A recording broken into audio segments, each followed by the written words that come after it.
Sampurasun. Selamat datang di Ruang Cerita bersama gua Fajar Surya Budiman. Selamat datang di Ruang Cerita bersama gua Fajar Surya Budiman. Apa kabar teman-teman Ruang Pendengar Cerita?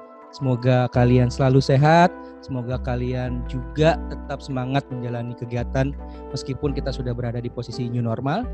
Senang banget hari ini gua kedatangan seorang mentor, kemudian sahabat dan juga abang gua di dunia entertain yang beliau sudah melanglang buana di TV untuk terkait podcaster. Kalau sebelumnya kita juga pernah kedatangan Bang Tio. Nah ini juga sama beliau juga di bidang olahraga, tapi ada yang unik nih dari beliau. Beliau juga memiliki usaha yang bergerak di bidang makanan.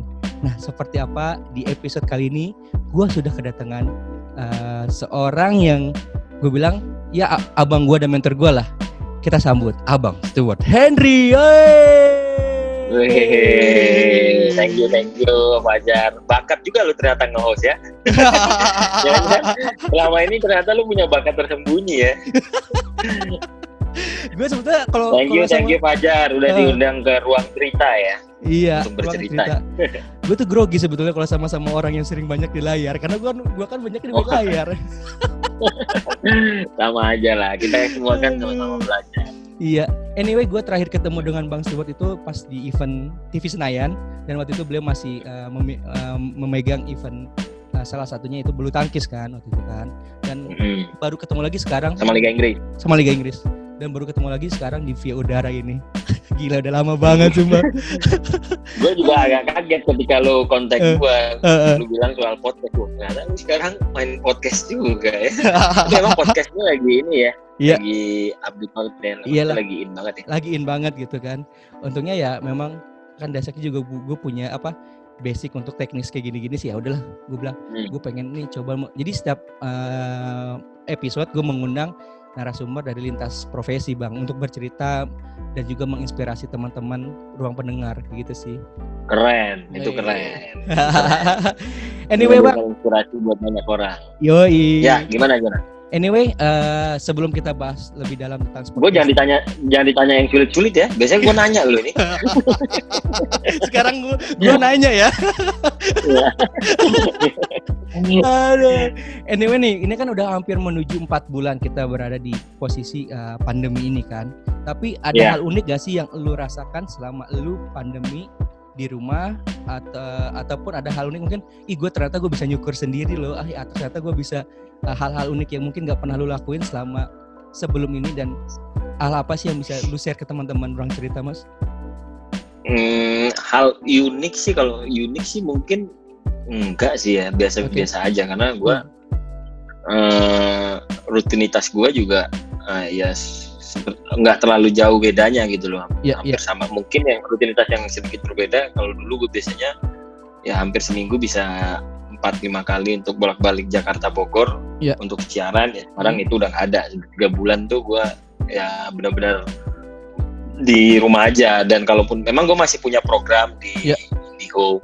Jadi gue punya 2 program, tapi itu memang sekarang syutingnya itu polanya juga udah beda. Gue nggak syuting sama teman-teman produksi, tapi gue syuting sendiri. Ya, jadi yang uniknya mungkin dikirim itu. Gitu ya? Jadi gue jadi harus ngirim via Google Drive. Jadi gue sekarang ngambil produksinya sendiri, ngambil gue yang biasanya nggak terlalu aware soal gimana sih set gambar itu, gimana audio itu kayak gimana. Jadi sekarang gue jadi lebih harus tahu supaya gue ngirim materinya itu tetap bagus untuk disiarkan di televisi. Dan yang lebih dari sisi positifnya udah pasti hampir sama dengan semua orang. 3 bulan di rumah lu punya lebih banyak waktu untuk keluarga. Kan? Anak gue kan juga masih kecil-kecil, 3 biji masih kecil-kecil. Jadi ya gue lebih punya banyak waktu sama anak-anak, sama istri gue.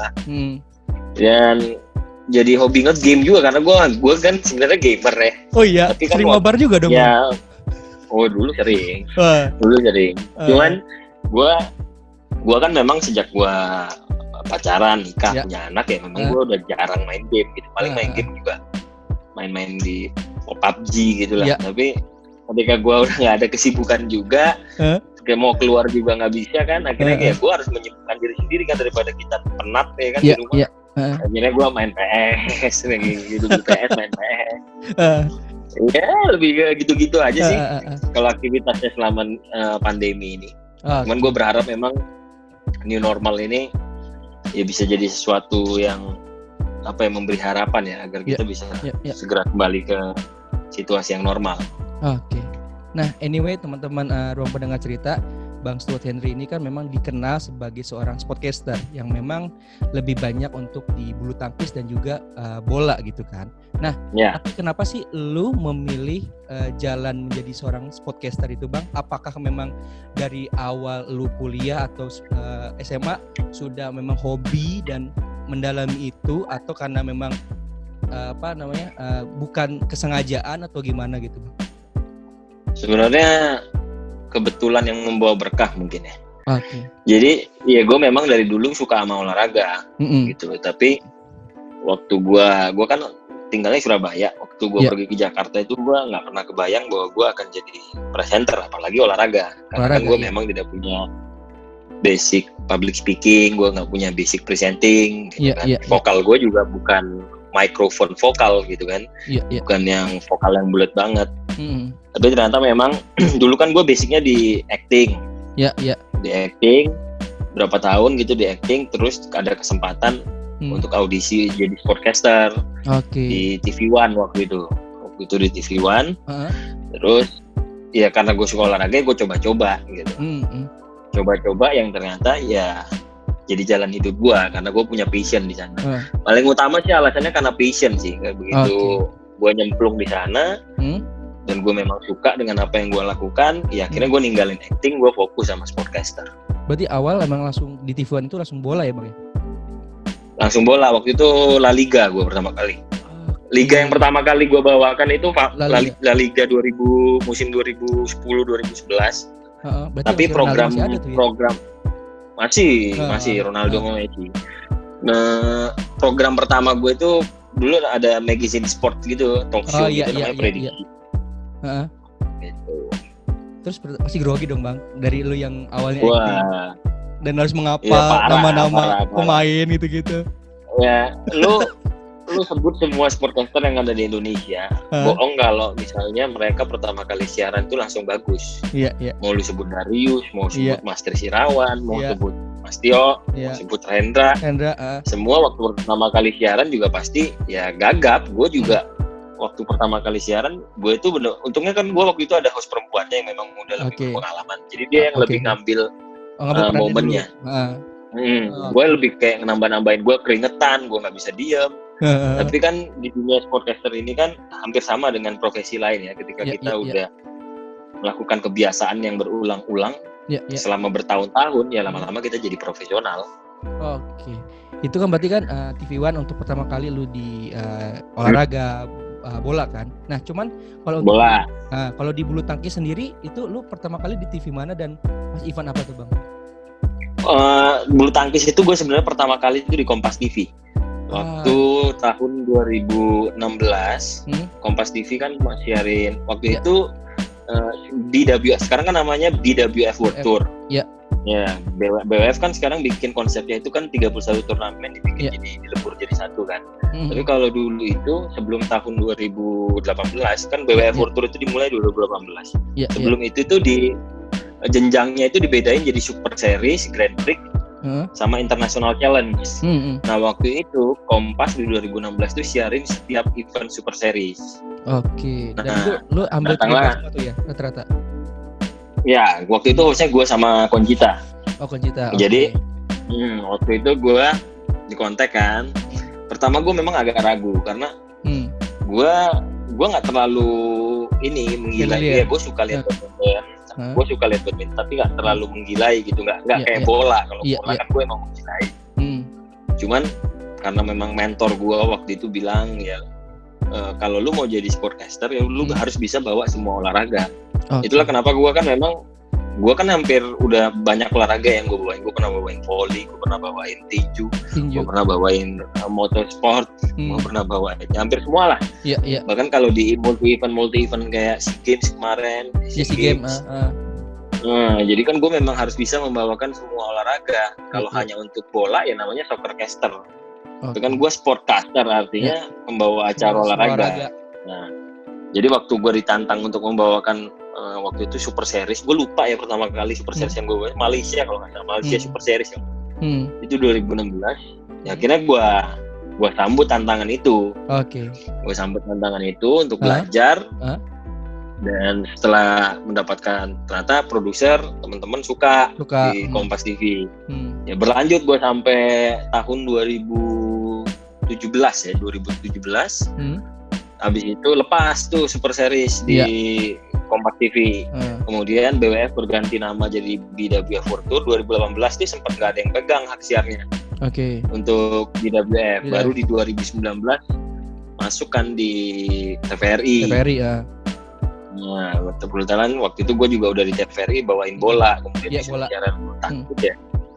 Nah kebetulan kan gue juga untuk tahun kemarin itu Indonesia Open kan juga gue yang bawain di Trans 7.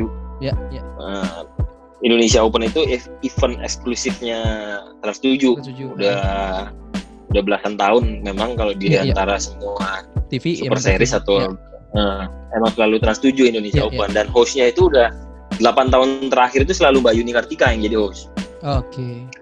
Nah, baru tahun kemarin itu hostnya gua. Jadi Mbak Yuninya digeser jadi komentator. Mungkin itu juga. Itu mungkin karena gua sama Mbak Yuni membangun chemistry yang bagus ya ketika gua siaran di TVRI sebagai event bulu tangkis.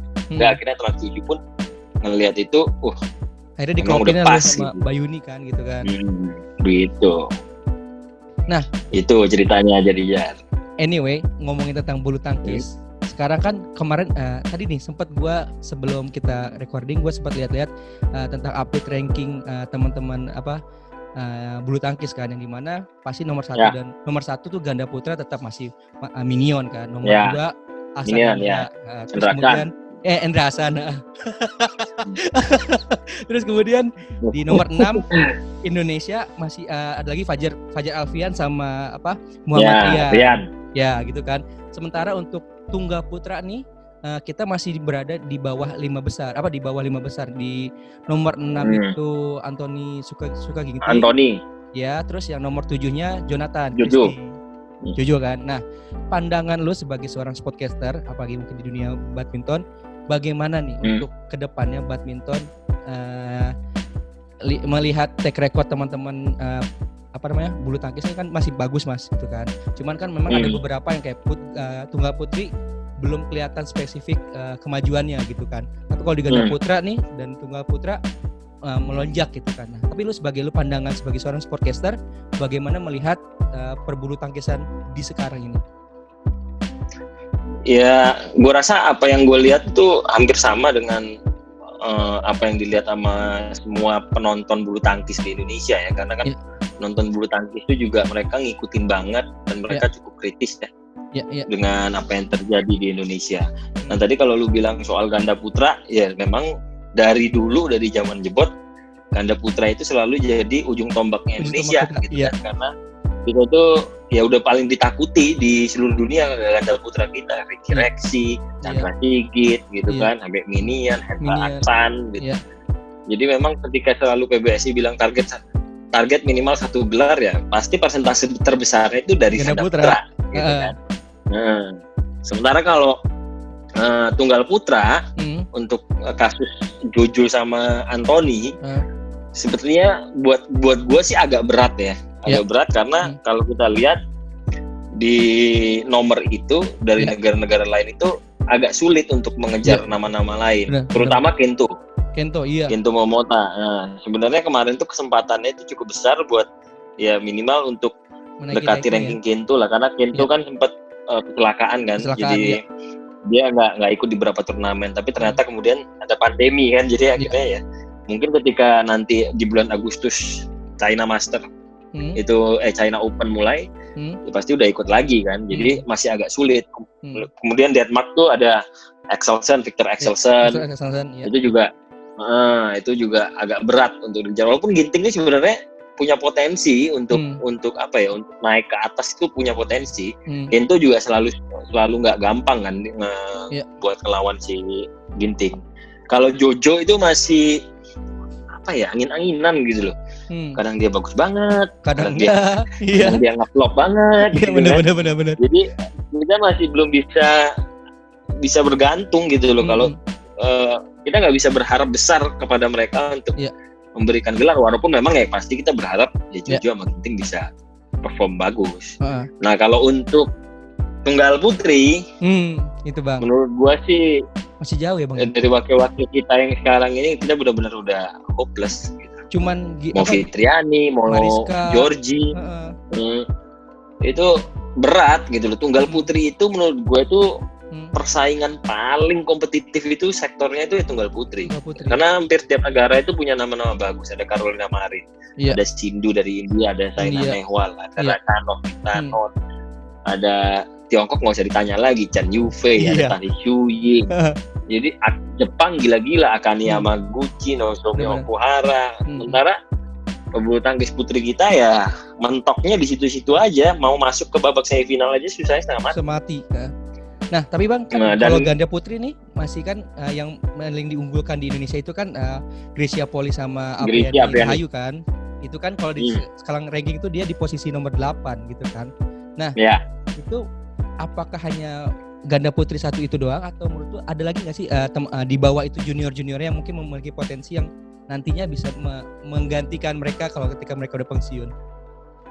Harusnya sih kalau untuk bakat kita itu nggak pernah kekurangan bakat Jar. Karena memang ya bisa dibilang kalau misalnya Brasil dibilang mereka bawa negara sepak bola, kita bisa dibilang juga kita ini negara bulu tangkis karena ya orang-orang Asia kan ini kan olahraga yang mungkin dari sekian banyak olahraga di mana orang Asia itu lebih unggul dibandingkan orang Eropa atau Amerika.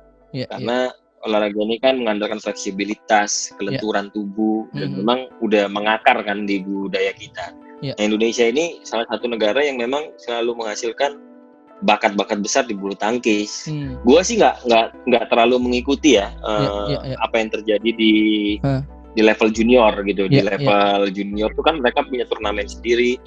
Kemudian ada kayak Sirnas gitu kan. Cuman ketika gue tanya-tanya sama temen-temen gitu kayak Mbak Yuni, Mas Daryadi, mereka bisa nyebut kok ada pasangan-pasangan muda yang bakalan bagus gitu, yang bakalan naik. Cuman memang ada jalurnya untuk bisa naik ke profesional kan. Waktu masuk ke pelatnas pun ada jalurnya. Mereka memang harus bertahap melalui proses. Tapi harapan kita ya nanti bakal muncul nama-nama yang lebih hebat sih di ganda putri, di tunggal putri.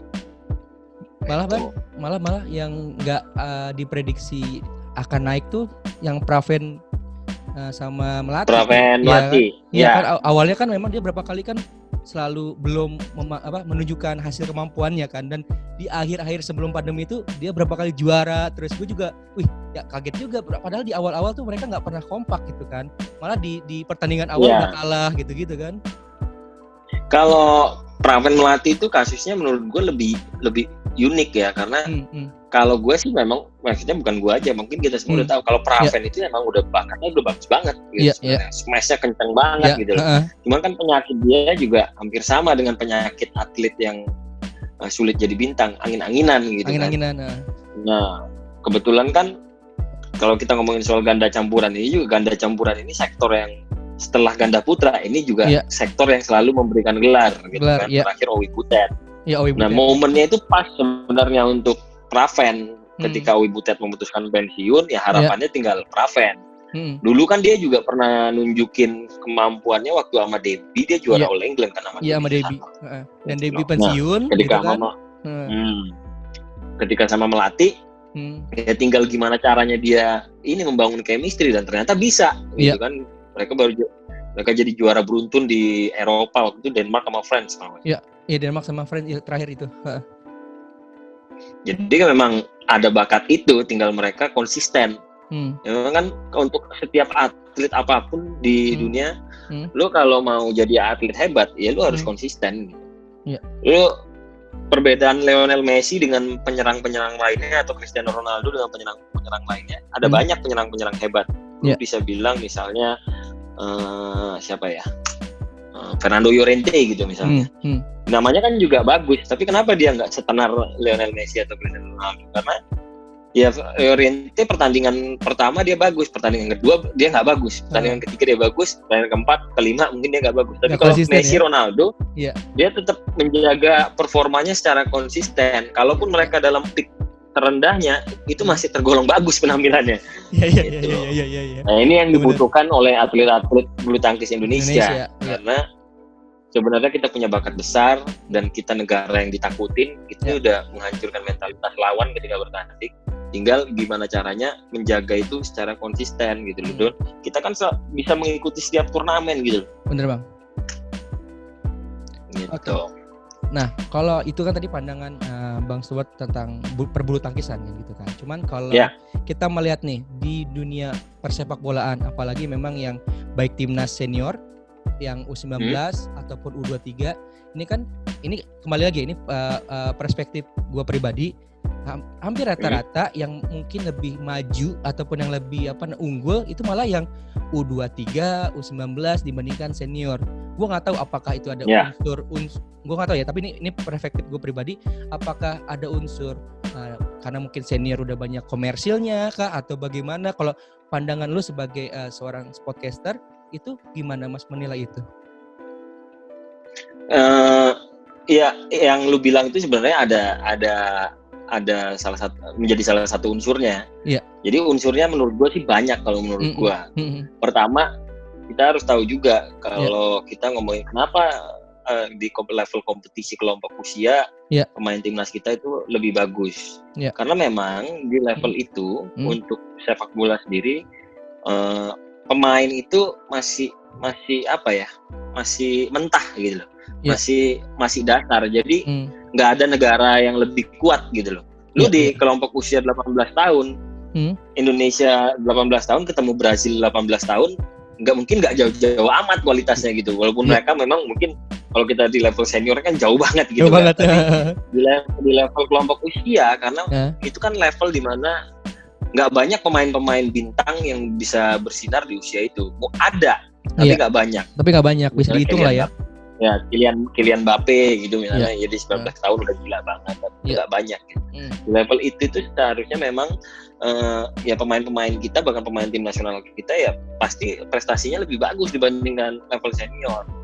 Tapi ada juga faktor di mana ketika di level senior mungkin ya pemain kita mungkin udah kenal duit gitu kan, udah jadi pemain profesional, terus mungkin juga pola makan mungkin nggak dijaga, atau mungkin saat di level usia dini pengetahuan dasarnya itu mungkin tidak matang gitu, nggak seperti kalau kita lihat negara-negara lain kan, maksudnya Eropa lah contohnya, itu jenjangnya kan jelas, mereka juga udah ada turnamen sejak kecil, kemudian bertahap, kemudian dari akademi dan lain-lain. Ini yang mungkin masih belum di negara kita, tapi sekarang kan PSSI itu banyak mengambil langkah-langkah yang menurut gue positif gitu loh, berusaha untuk memperbaiki sepak bola kita. Dan kita nggak bisa hanya terus mengkritik PSSI gitu, atau bukan gue ngebela PSSI, gue juga mungkin ada hal-hal yang nggak gue suka gitu ya dari federasi. Tapi kita juga harus memberikan waktu karena sepak bola itu butuh proses, nggak instan gitu loh. Nah, kalau menurut lu Mas dari yang junior nih, yang mungkin nanti akan sekarang mungkin beberapa sudah terlihat kayak bagus gitu kan. Terus kemudian ya beberapa yang lain lah gitu kan. Kalau dari pandangan lu sendiri, yang dari junior nih nanti yang mungkin pada saat senior ini memiliki bakat yang akan konsisten, kalau pandangan lu siapa Mas? Gue sih suka banget sama Supriyadinya Persebaya. Nah, itu dari junior udah bagus, terus dia main di profesional juga bagus. Terus Bagus Kavi. Iya, Bagus Kavi kalau gue lihat cara dia main, kan waktu di TVRI juga kita siarin Garuda Select. Ya. Sempat beberapa kali bawain. Gue lihat cara mainnya itu kelihatan cara main Eropa. Jadi dia punya visi ketika bermain. Gitu, dan memang ya bakatnya ada gitu. Cuman tinggal gimana caranya supaya dia tetap ada dalam atmosfer itu gitu. Karena takutnya kalau misalnya dia dibawa kembali ke atmosfer kita kemampuan kualitas dia yang udah dia latih selama bertahun-tahun itu bisa menurun gitu. Oke. Nah, Kalau tadi kita ngomongin tentang dunia persepak bolaan atau dunia perbulu tangkisan, sekarang kita ngomongin tentang dunia perkulineran. Oke. Biar nggak terlalu banyak serius juga. Gue ini kan, iya, boleh. Gue jujur adalah salah satu penikmat makanan yang lu punya gitu kan, yang dimana Bang Stewart ini adalah salah satu bagian ataupun owner dari warung Nako ataupun kopi Nako gitu kan. Kalau misalkan teman-teman Bogor, misalkan kopi Nako ini nggak jauh dari keluar pintu tol, lampu merah itu ke kiri dekat SMA 3, situ lu bisa nemuin warung Nako dan juga kopi Nako. Nah, tapi yang paling unik sini, kalau misalkan lu lihat juga di Instagramnya warung Nako, ini konsepnya dia tuh dari segi desain itu millennials banget, tapi yang dijual makanannya itu malah makanan rumahan yang memang udah yang seperti biasa kita makan. Cuman uniknya lagi adalah dia tempatnya adalah Instagramable. Nah, kenapa lu mengkonsepkan itu, Mas? Itu unik sih, dan itu sering banget dijadiin foto prawedding dan lain-lain tuh. Jadi warung Nako itu kan sebenarnya bukan punya gue sendiri, gue partneran sama partner gue. Warung Nako itu memang konsepnya itu kan ketika dibikin filosofinya itu pengen menghadirkan warteg sama warkop. Oke. Tapi jadi harga warteg dan harga warkop, tapi tempatnya coffee shop dan restoran. Oke. Gitu. Ya, itu filosofinya sebenarnya awalnya ketika mau dibikin. Nah, soal konsep arsitekturnya, ya lu sekarang kalau terjun di dunia F&B, lu pasti harus bikin tempat yang Instagramable, karena sekarang rasa itu udah jadi nomor 2 kalau kita bicara soal tempat nongkrongan. Ambience itu yang nomor 1 gitu kan. Jadi ya pertama memang itu harus Instagramable, makanya dibangun sedemikian rupa supaya memang orang itu nyaman di sana untuk foto-foto dan lain-lain gitu. Dan yang gue unik makanya lagi, kenapa dibikin seperti itu. Dan yang makanya unik kenapa lagi, dibikin seperti itu. Dan yang unik lagi nih, kalau misalkan lo lihat Instagramnya dari warung Nako ataupun kopi Nako, ini kalau di kopi Nako ya, itu nama Instagramnya kopi.nako, itu nama tagline-nya siang makan nasi, kalau malam minum kopi. Ini kalau orang kan minum susu, ini minum kopi. Nah, itu bisa terpikiran seperti itu tuh gimana tuh Bang? Siang makan nasi, nasinya dari warung Nako, malamnya minum kopi. Dan jadi itu unik tuh. Kalau ya tagline itu kan memang dibutuhkan ya, slogan itu kan. Itu lu yang buat sama tim? Enggak, kebetulan itu partner gue memang yang bikin. Jadi kan gue itu sebenarnya owner yang pasif gitu, karena memang gue partneran sama partner gue ini karena dia juga menguasai F&B gitu loh. Jadi dia memang untuk operasional memang benar-benar dia yang handle. Jadi kita sering bertukar pikiran sama gue terima report gitu kan. Jadi memang dia punya ide. Soal slogan itu kan bagaimana kita meningkatkan brand awareness. Iya, betul. Itu udah ilmu dasar dalam marketing gua rasa. Ketika lu punya slogan yang bagus, catchy, orang juga jadi remind gitu loh dengan apa yang lu bikin gitu. Itu salah satu kebrilianan partner gua mungkin untuk bikin slogan, dia bikin desainnya seperti itu gitu. Tapi kemarin pas di kala pandemi, berarti lu lebih banyak untuk ordernya itu take away ya, lebih banyak ya? Ya, hanya online. Hanya online. Kita hanya nggak bisa dine in. Dan yang waktu itu juga pada saat bulan puasa kemarin juga warung Nako nih berbagi kepada abang-abang ojol, berbagi kebaikan traktir abang ojol. Nah ini juga banyak hal-hal sosial juga pada saat bulan puasa dilakukan oleh teman-teman warung Nako kayak gitu kan. Dan juga kalau bisa lu lihat juga banyak juga makanan yang bisa kayak yang makanan cemilan-cemilan kayak kentang Mustopa ataupun hal lain itu yang bisa kita bawa untuk makan lagi di rumah ya Bang ya. Yang maksudnya ya kayak gitu tuh gue berapa kali beli itu tuh yang di toples gitu, yang kentang apa gitu-gitu. Jadi gue tuh favoritnya warung Nako deh Bang. Oh iya. Makanya pas pernah ketemu gua lu di sana. Makanya gue bilang, kok gue nggak pernah ketemu lu. Gue mau bilang gue temennya Stewart, terus bohong kan gitu kagak enak.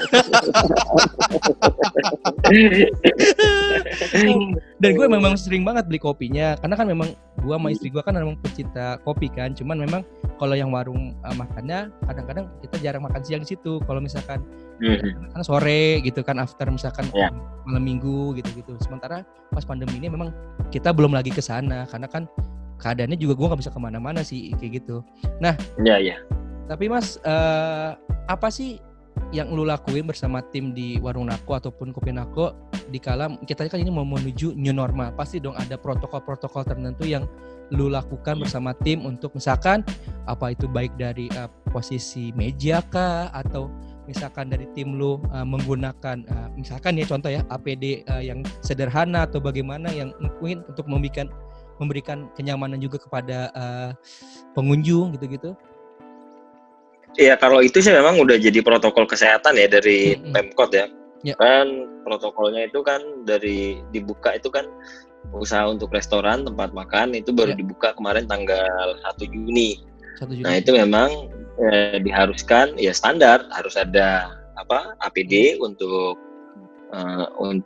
pegawai, kemudian untuk tamu juga harus menggunakan masker, harus ada hand sanitizer, kemudian kapasitas restoran itu tidak boleh lebih dari 50%. Jadi kapasitas penuh kita itu ya dikurangin setengahnya ya dengan cara duduk pun ada jaraknya gitu ya, ada jaraknya. Jadi memang setengah kapasitas saja yang dipakai. Kalau full berapa? Kalau full itu mungkin bisa Nako itu bisa sekitar 200-an mungkin bisa masuk ya 200 orang. Iya. Cuman kan kadang-kadang kalau tamu itu kan suka sulit nggak kebendung ya. Iya benar. Gitu. Kadang kan kalau tamunya Nako itu juga kadang-kadang mereka kalau anak-anak muda itu bisa sambil berdiri di depan mereka minum kopi. Benar. Kan? Iya benar. Bisa ini nungguin kursi kadang. Bahkan keluarga pun rela untuk waiting list juga loh Bang. Iya. Iya itu sih. Ya sebenarnya kalau di Bogor itu kan memang demand-nya masih tinggi ya untuk F&B dan budaya kita kan budaya orang Bogor tuh sama dengan orang Jakarta karena memang banyak kan orang Jakarta yang tinggal di sini. Iya. Gitu. Jadi sebenarnya hampir semua tempat sih kalau weekend itu waiting list sih menurut gua kalau tempat-tempat yang oke di Bogor gitu ya. Iya. Gitu. Nah, ada nggak Bang untuk next lu mau buka cabang lagi tapi bukan di Bogor, misalkan di Depok atau di luar Jabodetabek atau udah buka Jawa, kan? Di mana? Di Nako itu udah di franchise. Oke. Udah di franchise dan udah ada 13 cabang sekarang. Di Depok, di Depok, di Depok nih di Depok tuh cukup gede. Ada 3.000 meter kalau nggak salah dia. Di Bintaro ada, di BSD ada, di Tebet mau buka, di Barito ada, di Bogor sendiri udah banyak banget titiknya. Udah ada yang model-model coffee shop kecilnya kan. Gitu. Yang kecil-kecilnya gitu ya. Tapi kalau di luar Jawa sendiri ada nggak Bang rencana? Lagi proses. Jadi memang ada beberapa tempat yang sedang dinegosiasikan di Surabaya, di Bandung.